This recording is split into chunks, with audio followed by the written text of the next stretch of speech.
Hello, everyone, and welcome to our special gathering today. My name is Lisa Levinson. I am the campaigns director for In Defense of Animals and also founder of Vegan Spirituality. And today is our Vegan Spirituality online gathering, our special interview. And if you are curious to learn more about vegan spirituality, you can go to our website, which is veganspirituality.com, or you can find us on the In Defense of Animals website as well. And we've been offering these online gatherings to ensure that everyone, no matter where you are, you can have access to this content and being able to explore veganism as a spiritual practice. And that's what we do here together via interviews. And my co-host, Judy Carmen, who is the author of Peace to All Beings and Homo Ahimsa, she is here to lead our interview. Hi, Judy. How you doing? Hi, Lisa. I'm great. Glad to be here. Wonderful. Well, Excited for our guest, our special guest. It's going to be great. yes, yes. And it's kind of a special birthday guest actually for Judy. It's Judy's birthday today, so we're thrilled to be with her on her special day and be part of the celebration. So I will pass it over to you so we can get started with the program. And thank you, Judy, and thank you to our special guest. All right. Okay. Well, I have the great honor of introducing our distinguished guest, Sarah Bowen. She is an animal chaplain, among many other things. She's also a writer and an educator. She teaches interspecies mindfulness practices, helps humans survive the pain of animal loss, and advocates for exploited and endangered species. Through her innovative animal chaplaincy, which you'll be hearing about, training program, she equips humans to offer profound emotional and spiritual care for all beings in the more than just human world. So many, many important things that I'm sure everyone is interested in. Her latest award-winning book, Sacred Send-Offs, An Animal Chaplain's Advice for Surviving Animal Loss, Making Life Meaningful, and Healing the Planet. And you can see that book right behind Sarah. And there it is. She's holding it up. It's a wonderful, wonderful book. I have read it and I highly recommend it.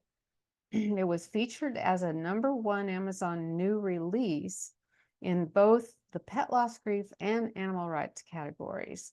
So congratulations on that, Sarah, because we want to get this message out to as many people as possible. Sacred Send-Offs contains tools for surviving animal loss and mindfully extending compassion to the 8.7 million other species we share this interdependent planet with. She is also a columnist on animal-human relationships for Spirituality and Health magazine, and her work has also appeared in Parabola, Tricycle, and Religion Dispatches, which gets the message out way beyond the vegan community. So that's awesome. Thank you, Sarah, for doing all that hard work. So let's start out, which we often do, asking about your vegan journey. How did you become vegan?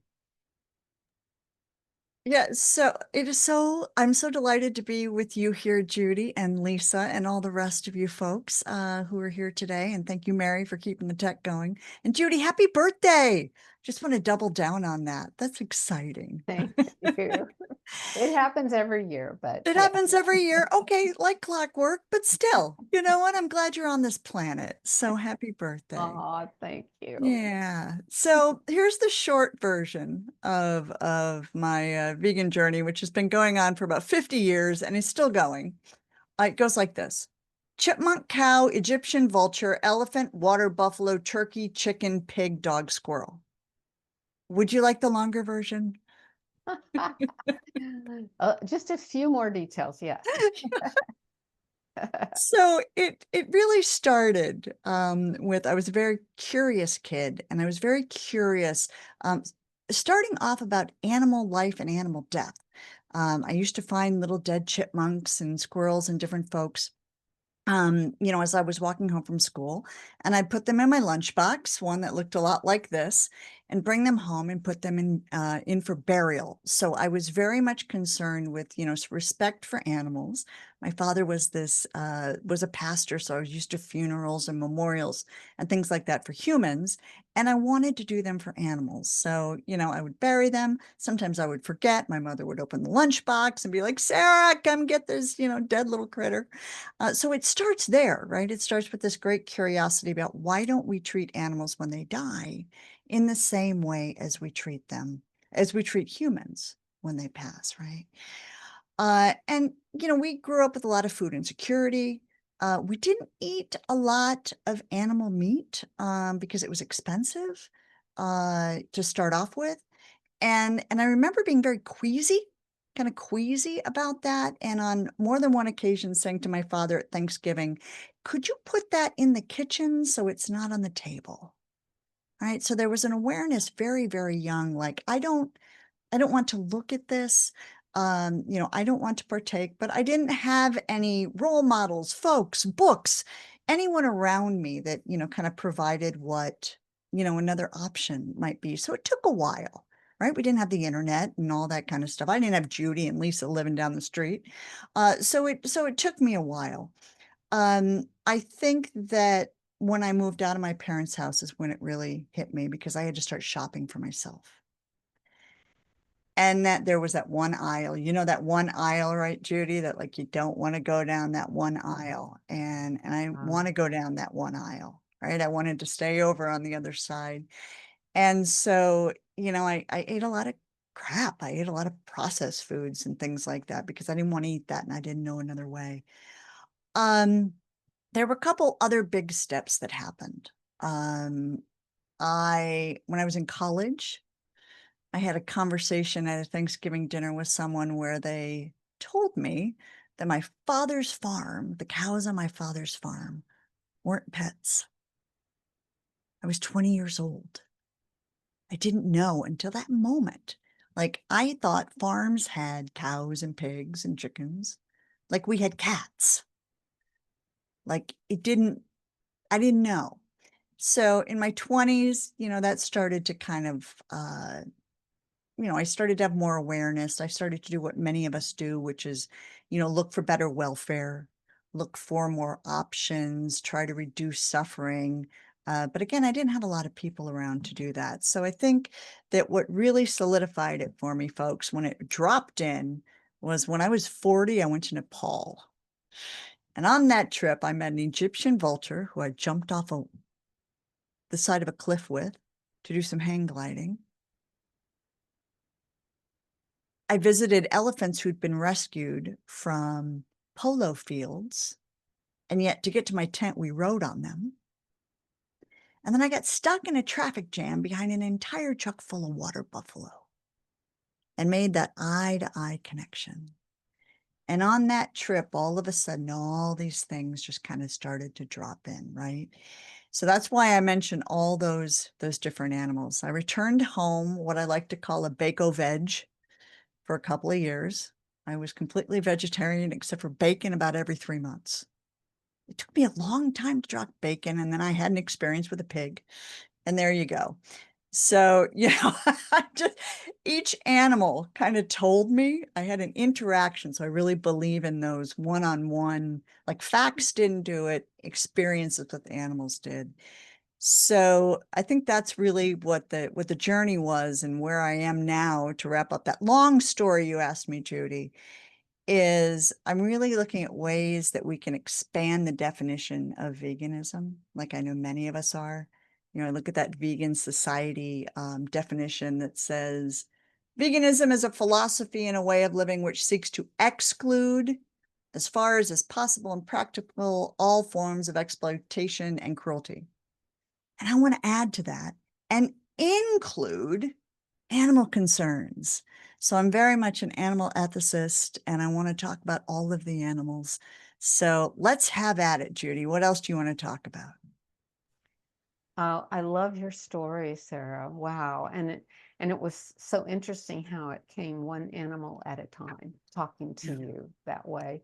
And before we really got the message that animals are not ours to use in any way, it took us all a lot of time to figure that out. Okay, it's water buffaloes. Oh, and it's also this, and it's also pigs. Yes, And so on. yes.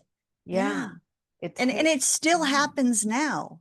Mhm. People will often hear me talk when I do workshops or when I'm teaching about the pain I have over um, I drive a Jeep, which is problematic for a number of reasons, but I don't want to get a new car. I'm going to drive this thing till it dies. And my windshield is my latest area of great concern, right? I don't live in an area where I can use public transit. And just what I notice when I get home, who's on my windshield, right? And how do I reduce that? So the folks around me think I'm a little odd, but I don't drive at night anymore. So, to try to stop little flying ones from driving towards my headlights, right? And different things like that. So, I think that this is constantly a journey. I don't think I ever arrive at a place that says, I'm a vegan, there I am. It's just like, what else,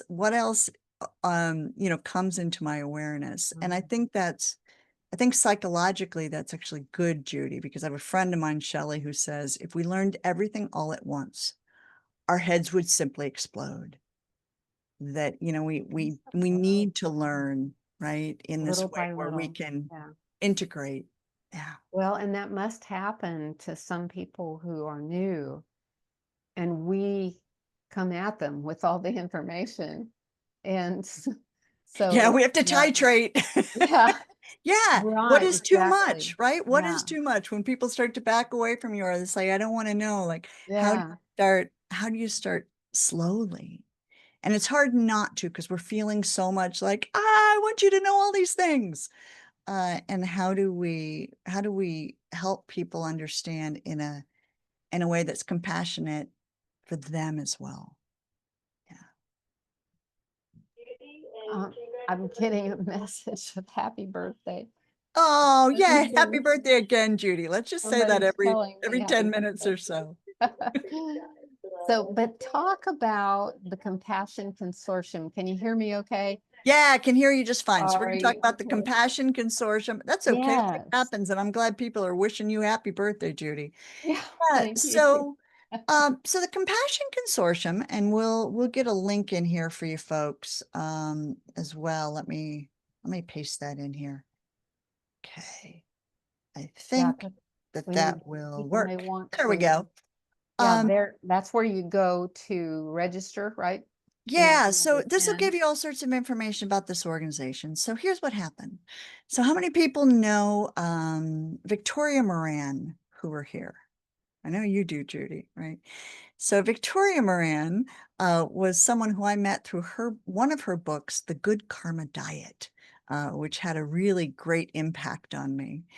And it turned out that her husband, a man named William Melton, who's amazing in his own right, turned out to be one of the folks in the seminary program I was teaching in at an interfaith seminary. And once he graduated as a humanist and interfaith minister, he said, I really want to start this organization where, we can all get together and talk about spirituality and religion and animal ethics. And, do you want to be part of that, Sarah? And I was like, yeah, sounds fun. Let's do it. So we had small aspirations. And now we are a community of about 1,600 people, of which anywhere between 70 and about 110 get together once a month for a Sunday service. So similar to the content that you're working with here at Vegan Spirituality, but with a lot of practices. So we'll do a lot of meditation or prayer, music. We have an interview, things like that. And have that kind of thing that maybe in addition to what people do at church or a Shabbat service or at their meditation center, where the folks in their spiritual community don't quite understand the animal thing. And so, we don't have to be instead of, we can be instead of, or we can be, in addition to. I like to say we're people's spiritual RV. You may already have a spiritual home, but we can be your RV or your weekend home. And we do that once a month. And we also have some book talks and things like that. So, we have a diverse community: animal activists, vegan activists, shelter workers, sanctuary workers, veterinarians, all of kind of the whole spectrum of people who are concerned about animals. Yeah. And we're going strong now I think we're almost into I guess we're into our 5th year. So we're still around. And please come and join us, folks, if that sounds useful. Yes, and I have attended, and they are wonderful, always inspiring. Sarah usually starts everything out and gets you, kind of in a peaceful mood, and uh, tells you what's going to happen next. And it's a wide variety of things and interviews and that sort of thing.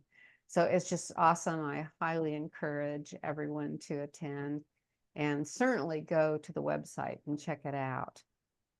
But some incredible people like William and Victoria and you. William and Victoria, we have Jen Baker with us. We have all sorts of our animal chaplains come and do practices.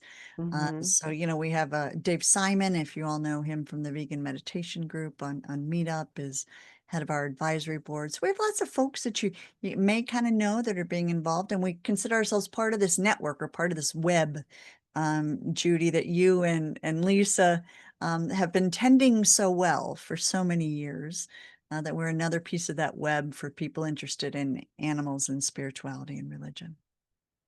Yeah, I've learned really since the turn of the century. There wasn't a lot of interest in spirituality that we knew of.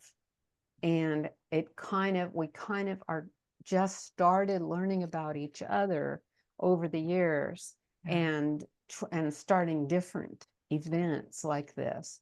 So it's really been a movement that just keeps growing and growing, putting So spirituality and exciting. veganism Yeah, together. it's so exciting to see that in the different It pieces. is. I'm involved with the Oxford Center for Animal Ethics, overseas, that does a lot of different pieces of this too, what you're doing with the Interfaith Vegan Coalition, Animal Interfaith Alliance. There's so much now. Yeah.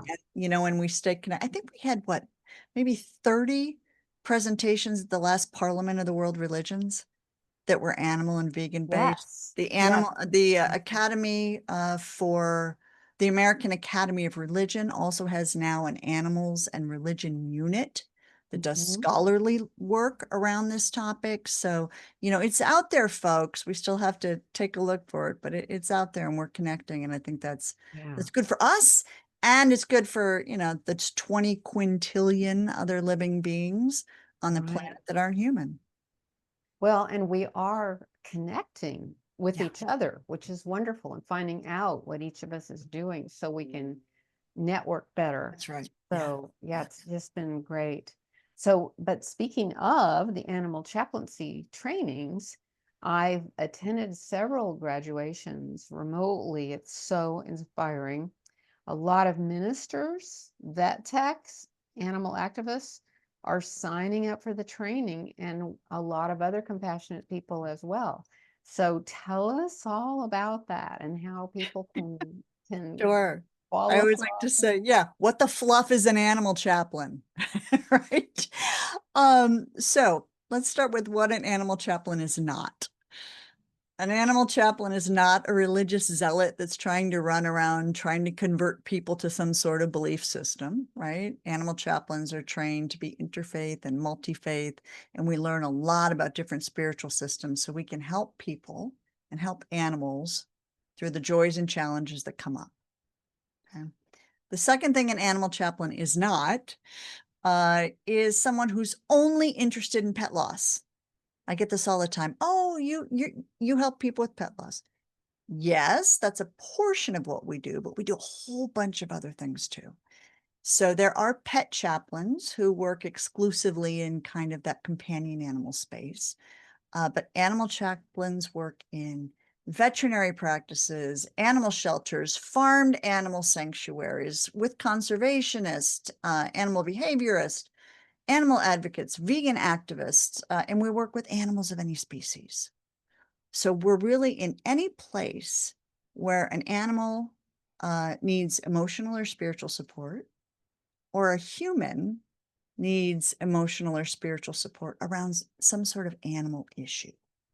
So not just grief and loss. It could be making a difficult decision. It could be helping somebody heal from compassion fatigue or burnout or moral distress, moral injury, dystopia, any of those kind of things as well. And we help promote joy too. So, so the folks are like, oh, that must be sad. You're just dealing with loss all the time. It's a big piece of it. Absolutely. That's a big piece of it. And all these other things. Did that make sense, Judy? Did that hold together? Yes, yes. If anybody has questions, we will open up for Q&A soon, and you can ask questions about it, especially if you're interested in becoming an animal chaplain. I know several personally. I'm so thrilled for them and what they're now able to do with this amazing title that you guys came up with. It's just, and it is so needed, you know? And So I'm very delighted. I don't know if I can out Lisa Levinson, but Lisa Levinson went through the training this year. There she you sure are. did. She sure And did. Lisa is now also an animal chaplain. We're so delighted to have her on that journey and bringing her wisdom in. Yeah. So Lisa, congratulations. We're so glad to have you as part of the community. Thank you. I am truly honored and feel very blessed. So thank you. Mhm. Well, that animal, all the animals and the animal chaplains are blessed because you joined them. I think it's just awesome. I don't know how you found the time to do it, but I don't know how she did either, but she did. she did it. Yes. Well, Sarah, if any of our listeners have lost a dear companion, which I'm guessing is probably about everybody, Probably everybody, um, yeah. what advice and comfort do you offer them? And is there a way for them to find an animal chaplain to help with their grief and maybe even create a memorial service? Yeah. So, and I'll even broaden that question too, that sometimes we work with people on animal loss that's not a companion too. I work with people who may have hit a deer on the road, or, we're grieving P22, or, that kind of thing as well. So we get involved in all of these kinds of loss. Here's my tips. And for those of you who have had a loss, there's the book. So Sacred Send-Offs goes through kind of the steps of what can be really helpful. But let me just give you 4 bullet points. Stick with the people who validate your loss. Okay, not everybody's going to get it. Stick with the people who do. Find them. We have a grief support group. I know there are a lot of those out there too, or talk to your friends who get it. Stick with those people. Memorialize the loss. We have research that says when you memorialize, when you honor, and there's so many beautiful different ways of doing that, that it really helps us. And we're spiritual folk around here, right? So it may also help animals, right? So when we memorialize their loss, if we think about the Buddhist bardo, if we think about, reincarnation for animals, depending on what your belief system is, those memorials and those honoring can also affect them. Number 3, create enduring connections. No, it's not silly to keep talking to an animal, or writing them love notes, or sitting outside and thinking about them, talking to them. It's not. In fact, what grief and loss research tells us is we should have enduring connections. It's not about closure. Closure's out, folks. Enduring connections are in. And the last is get help. Get help for adjusting to the new normal. There's a lot of different ways we can do that. I have a ritual kit that can help people. I put the link in the chat for folks, that is interfaith and secular, that works with a whole bunch of, spiritual or different belief systems. that can be some help. And also my website, there's a whole bunch of, more information if you just went through a loss. If you just went through a loss, what you're feeling is real. It's real. And hold that and talk to people about that. We move through it, right? We move through it and we move through it with help. So it's an important question, Judy, and thanks for asking it. Our animal companions or any other animal losses, folks. I know that you're seeing other animal losses too, and we can apply these same things. Yeah. Yeah, especially Sarah, the animal activists who are witnessing, maybe going to a slaughterhouse and Absolutely. witnessing this and Yeah. bearing witness, I should say. Yeah. That is extremely traumatic. Yeah. And everyone who does that needs some assistance dealing with the grief of that. Absolutely. Yeah. It's so impossible to stop it. Well, And yeah, and it's there's a piece there, and I work with a lot of people on this. There's a piece of being able to hold the unholdable and to reconcile the irreconcilable, right? It is too big. It is absolutely too big and too overwhelming, and yet we're each doing a piece of what is very, very important, right? Not all of it is yours to hold. Not all of it is yours to hold. There are so many of us who are engaged in this work, and we have to stay connected with each other, and we have to honor those losses. I can't tell you how many burials go on here for bugs and mice and cats and dogs and cows and chickens. I mean, constantly, I'm probably doing some sort of ritual or memorial at least once or twice a week. That's part of my practice. It's part of what I do. And, from a spiritual sense, again, if we go into animal theology from many, many religions, it matters to those animals. For 7 weeks in the Bardo, if we're going Buddhist for a minute, they understand what we're doing. They understand that we can actually dedicate our merit, dedicate our good deeds to those animals for a most auspicious next lifetime, or for the transformation of what I like to call the what's next, whatever comes next. I'm open to all options. So, what we're doing is part self-care for ourselves, and the other part could be also helping the animals. So there's a lot of things that you can do, in terms of different kind of practices for helping them through that transition. It's not just that day. So you have 7 weeks, and I think you've got a lot longer than that, quite honestly. oh, I agree, Sarah. Yeah, absolutely. Because like you say, we can stay connected to them. Exactly. Exactly. So, And who's ever had that feeling of you're on your, okay, I'm a cat person, folks. I'm gonna confess, I'm a cat person.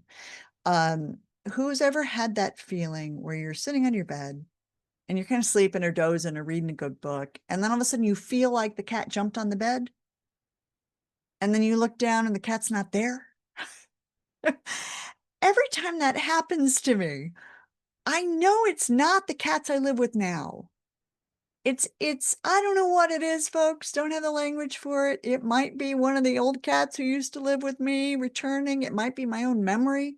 I don't know, but I take that opportunity in that moment to say, whoever I'm thinking of, hey, little Max, I miss you. Man, how you doing, buddy? How you doing? Thanks. I'm so glad I got remembered from you, right? Now, I don't know. I don't know what's going on there, but it is a wonderful opportunity for us to remember the animals who have been important to us, right? Yeah. right. Thank you, Sarah. Yeah, that's so true. So, is there a list of animal chaplains that people could go to? There is. So bear with me 1 second. It's on my website at Sacred Sendoffs, but I'm also going to give you um, folks, my keyboard just passed away earlier today. And here we go. There we go. And I do want to acknowledge one of the things that's come up in the chats, and I completely agree that when I say the word animal, That idea of it separating us from humans, or, we look at Lisa Kemmerer's animal, or any of the other terms that we might use. The two of the terms that we use in chaplaincy that might be helpful for y'all to think about are interspecies and multi-species. So I consider the work that I do not human animal work, but interspecies work between me and whoever, and multi-species work. So if that's useful for anybody who's collecting words out there, add those into your dictionary too and see if those help. Yeah, thanks. Those are great terms. And animals from Lisa Kemmerer, I don't think it's quite caught on. No, it's a little But hard to say. My spell check keeps trying to change it, but animals. it's a good intention. It's a good Yeah, intention. A-N-Y. M-A-L-S. Yes, M-A-L. Right. Right. Right. So, okay, so tell us about some of your sacred send-offs. You are, you've been doing this since you were a child, Yeah. and you stop on the road sometimes. Oh, I stop on the road a Mm. lot, folks. If you want to drive from point A to point B with me, it's going to take a while. So I have in the back of my car, I got shovels, I got gloves. Actually one of those little spatulas that most of you have in your kitchen. That's real good for getting squirrels off the road. And that may sound a little shocking to some folks, but we use whichever tools are useful to us. And I have some of these great orange lights, spinny, like the orange lights that come on, vehicles with magnets, and I stick them on the side of the car. And I've got a sign that says Sarah B's Roadkill Ministry. And so I do. And my husband made me get one of those high vis vests. If you look at some of my headshots, they have me in this bright yellow jacket. And I stop because here's my thought. If a baby was on the road, would we just drive by the baby? Probably not. We'd stop and do something about the baby, right? Okay. Human baby, that is. What about animal babies? What about adult animals? Let's stop and check if it's safe. If it's safe. So I've done some research on, when it's safe, and learning when it's safe, learning what the laws are in my county. I may not always be fully under the law. We'll see. But I pull over, I put the lights on, I put my signs out, I get the little body off the road, I put it on the side. Judy, I used to do the kind of pick the flowers and put the flowers on top. Like Amanda Stronza does those beautiful, kind of roadkill images with all the beautiful flowers. And then one day I was struck with this thought, why am I killing flowers to put on top of the animals? So now I just pick up some dried leaves, look underneath, make sure no one's living underneath them, little creepy crawlies, and then put those, over any wound areas, which just feels something to me that's reverent. I have no idea if the animals care or not, but, I just kind of do that. And then I say a blessing that goes something like this. I am so sorry about us humans. May the force be with you, and may you have a most auspicious next lifetime. And then I move on. I don't get much more complicated than that because, Judy, I can do this a couple times a day if I'm out driving, right? And then I need to practice when I get home to work with that. And I have on rough days called the In Defense of Animals Support Activist Line after there have been too many squirrels, raccoons, possums, chipmunks. Folks, we lose 1 million animals a day on the roads in the US alone. 400 million a year. So when you want to put those next to our facts about farmed animals, let's also put our facts up there about road-killed animals. These are very easily stopped if we talk about them. We stop texting on our phones while we're driving. Drive a little slower. Be alert. These are quite preventable. Quite preventable. They really are. And the worst ones are the very, very short animals like snakes. that might look like a stick. And when I see Yeah. them, when I'm on Turtles. my walks, I'll say, you guys, they're too short. You need to get off the road now. Nobody can see you. I But know, I know. And there's, I talk in Sacred Send-Offs about a lot of other things that we can do. Like, let's not throw banana peels and apple cores out the window thinking they're oh, compostable. We're yeah, creating a place for an animal to get near the road to eat that. Let's not do that, absolutely. right?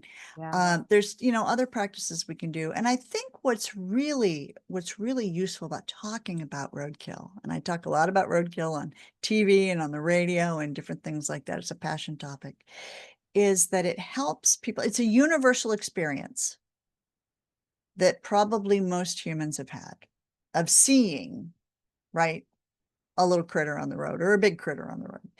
So it's a doorway into talking about animal issues that people don't necessarily get quite as defensive as those doorways in that have to do with changes on their plate. It's a really great doorway in because you touch that place of how does it feel when you go to the place of emotion. How does it feel, when you see that? And then we talk about squirrels for a little while and say, well, do you know what's happened to the cows down the road? Right. So it can be a really useful conversation to have with people. Yeah. And thank you, all of you who are in the chat talking about how they help animals on the road. I am preaching to the choir here, Judy. I'm preaching to the choir. We should probably move on.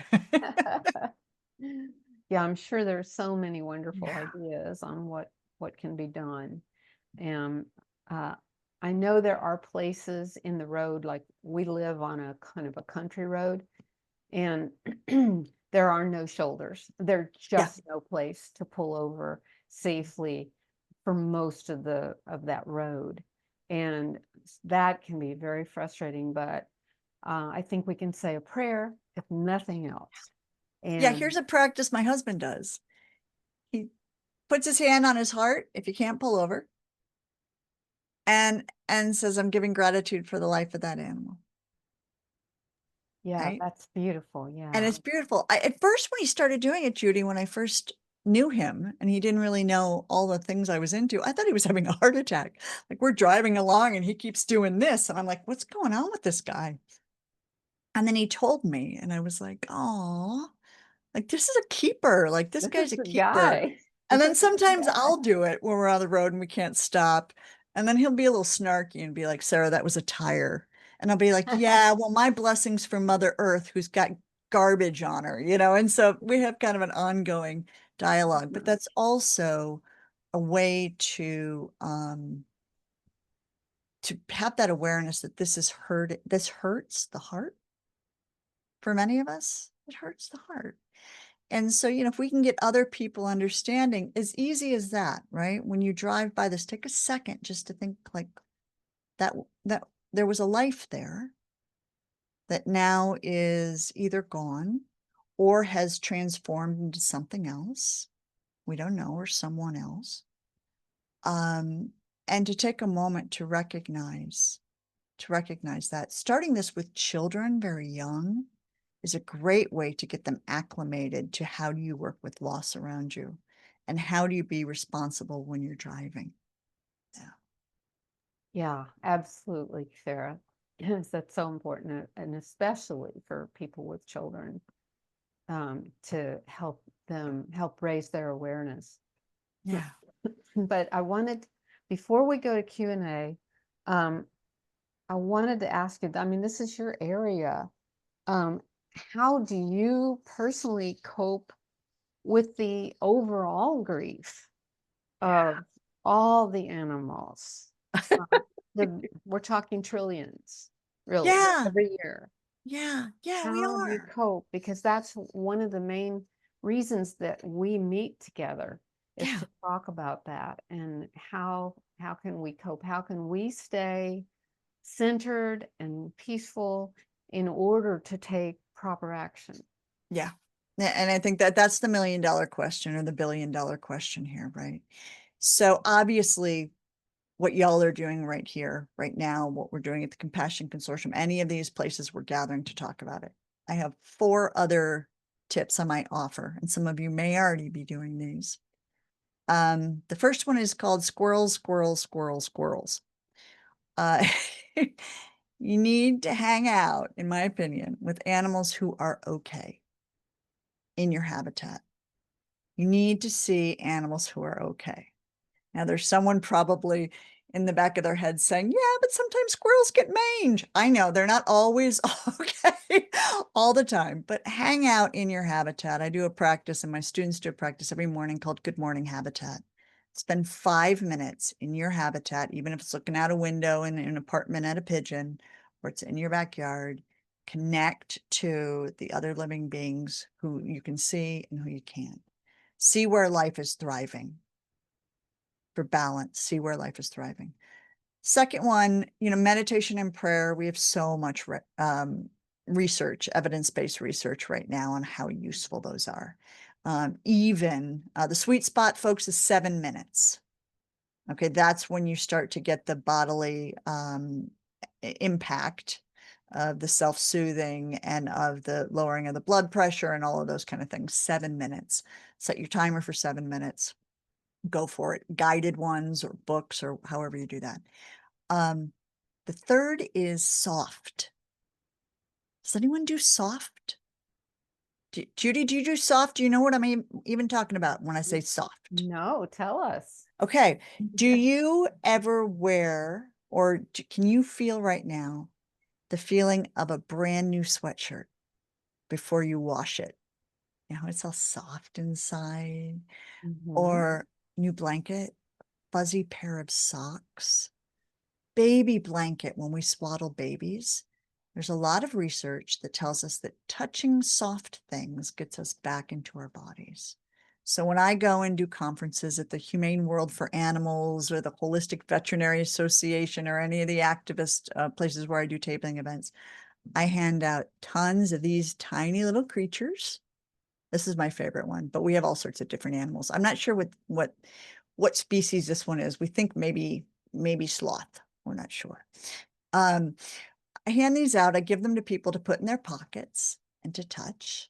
When I'm doing stressful things, I carry one in my pocket. Folks, keep your stuffed animals. You are never too old for plushies. You are never too old for plushies, right? So this is really good for us for self-care. And the last is probably not popular, but you need to know when to say when. You have got to rest. The prevailing thought that I must keep going because another animal is going to pass if I don't keep going 24/7 is dangerous to us. You've got to know when to say when. You've got to move. You've got to put rest into your day, because burnout doesn't help any of the animals, doesn't help any of the species, doesn't help any of the lands, the habitats, the waters, the landforms, or ourselves. So build rest into your calendar and keep it sacred. That's why spiritual practices have Sabbaths, right? Even if it's a half-hour a day. Sit around and eat vegan chocolate for half an hour a day, whatever it is where you need to rest, or ice cream or birthday cake, Judy. But we've got to know when to say when. Yeah. Those are my 4: squirrels, squirrels, squirrels, meditation and prayer, surround yourself with soft things, and know when to say when. The last one's my biggest challenge. Yes, yes, I think it is for all of us, because we know, and if we're opening up our emails or Facebook or whatever it might be, here comes another thing that you didn't even know about, Yeah. that you can't even imagine. Human beings do that to animals. And so you've got to shut all that out and rest. Like you said, it's incredibly important. There's this balance of, feeling the need to witness and what most helps the animals.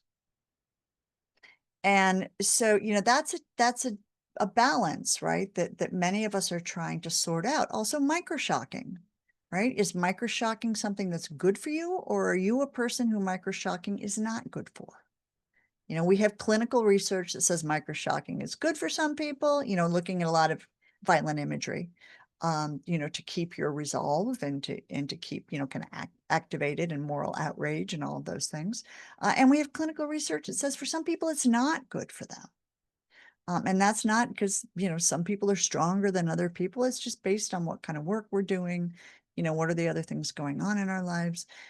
You know, learn to know thyself. Know thyself. Yeah.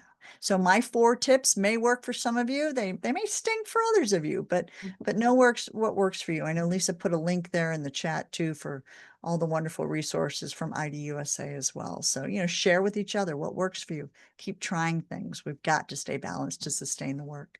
We sure do, Sarah. That is so true. And you have just so eloquently explained all that for us. So thank you. I'm going to open up for Q&A now because I just have a Perfect. I've done feeling enough. we've Yeah, got let's hear from the people. Yeah, yeah. Well, this has been absolutely amazing and so helpful. I love all the tips that you shared with us, Sarah. So great. So we do, you know, we like to also bring Mary on. Mary is works with In Defense of Animals. She's on our development team, and she's been communicating with lots of people in the chat. Hey, Mary. So Mm, good to see all of you guys. yeah. And what a great presentation. We'd have one question in the chat from someone who I recognize from other events we've had. Yeah, just talking about the witnessing of abuse and how hard it is. Just saying, I've always tried to be positive and peaceful, but felt I had to fight against the abuse. So how do you stay positive and peaceful when fighting against animal abuse? And boy, is that ring true for me too. It's hard. So, Yeah, so I think that's a really good question. So thanks for asking it. I think people are going to answer this differently, but for me, the witnessing for me is taken into my spiritual practice. So for example, if I see an image on Instagram, that for me is not witnessing in my practice, right? That's some awareness. And for some people, that's how they do their witnessing practice. So not throwing shade on that at all.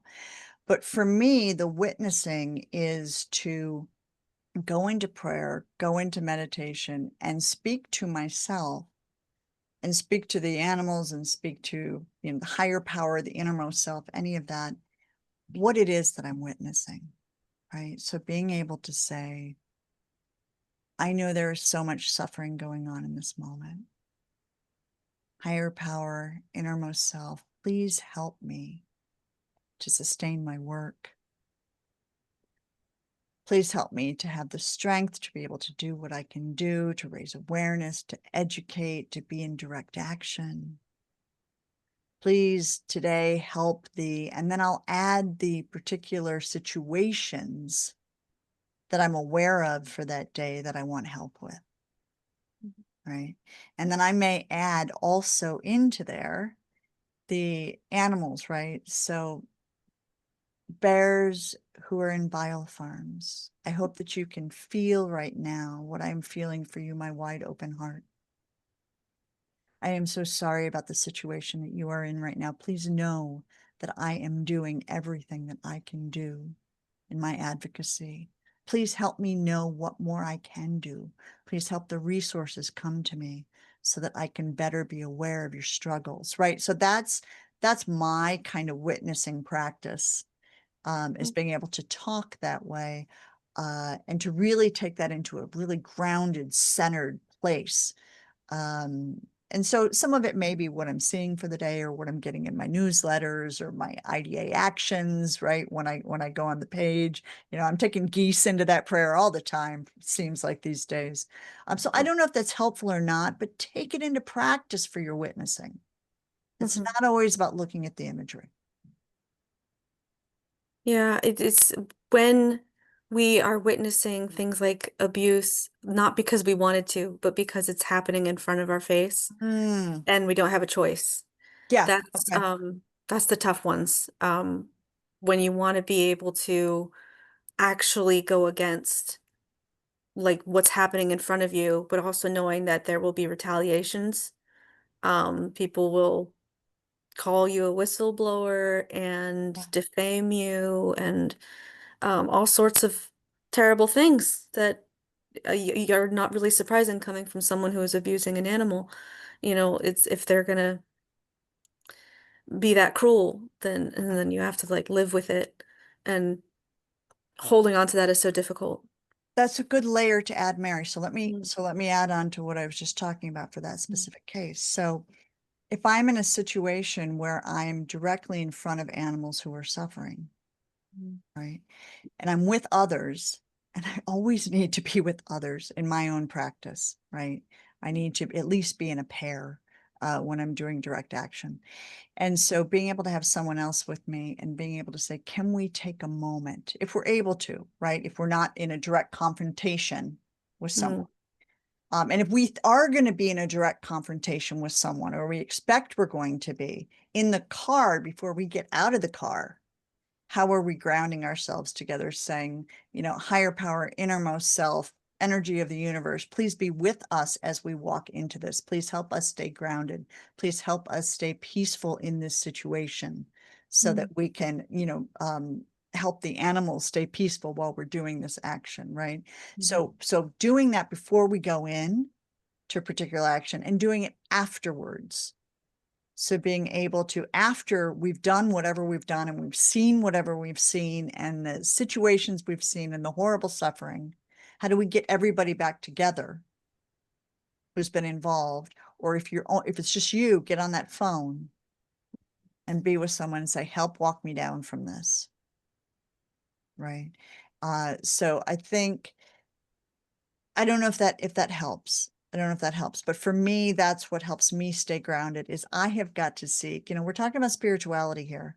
I've got to seek outside myself to that which is greater than me by whatever name that is, whatever I use to be with me. Please, please be with me through this because then I don't feel alone. mm. So for whatever that's worth. Well, I mean, I thought that was a great answer. Okay. Thank you so That's- much, Sarah. It's beautiful. and something what you're describing, the thing that is greater than ourselves is love. mm, And so we can count on that. We Yeah. can Be with depend me. on that. Yeah. And that's a good swap in, right? Be with me, love. Be with me, the power of love. Be with me, the force of compassion in the world. It helps me to add, just like the Greeks did, right? Personifying something, right? mm, The force of love. Can I imagine that force of love, enveloping me, or the force of compassion, or the force of support? Please be with me as I go into this. Or, the grounding of the earth, stability of the earth, please be with me. I think spirituality sometimes becomes, and this may not be a popular opinion, but spirituality sometimes becomes something that we talk about and we don't practice.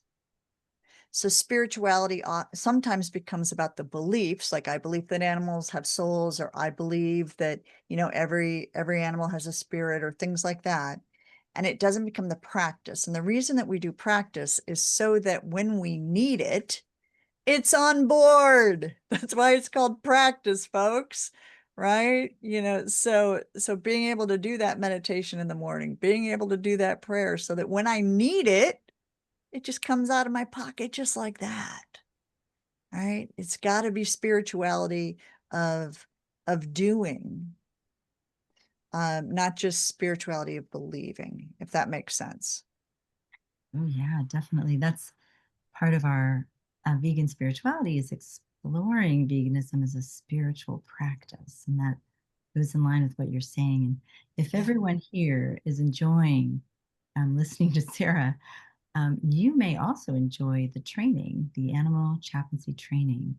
I had such a wonderful time this year doing this. I received so many resources, had a wonderful cohort of fellow snakes. We all have our own creature name, each class, and it's such a rewarding experience. So if animals and animal rights, animal rescue is your passion, you may enjoy the a little more of Sarah and learning more about all of this, including animal ethics and theology. It was just such a wonderful experience. I highly recommend it. Yeah.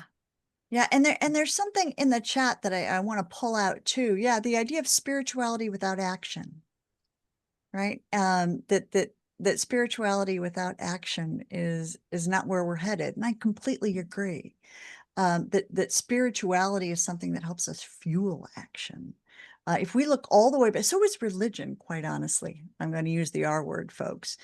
If we go back and we look at, the history of religions and philosophies and the world's wisdom traditions, they're all about action. They're all about justice. They're all about how do communities interrelate with each other.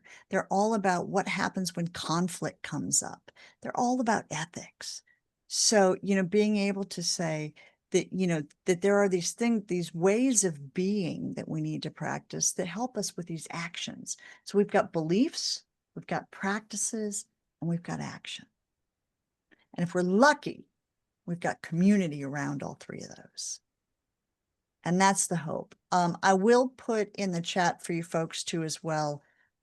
We've been exploring a lot of different kind of practices for vegans and animal activists at the Compassion Consortium. And this is a playlist on YouTube.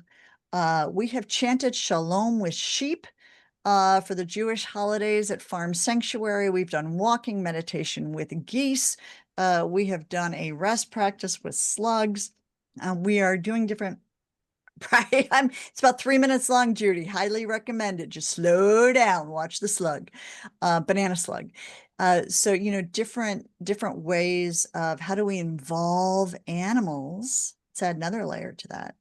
How do we involve animals in our spiritual practice? And for those of you who are interested in the case for animal spirituality, which you probably talk about all the time here, but I have a whole chapter in Sacred Send-Offs on, what is the research we have for animals having spiritual lives, right? Doing rituals, engaging in meditation and prayer themselves. It's not just a human thing. So when we can recognize that, what do we do to help animals with their spirituality? And you probably talk about that, like I said, all the time around here.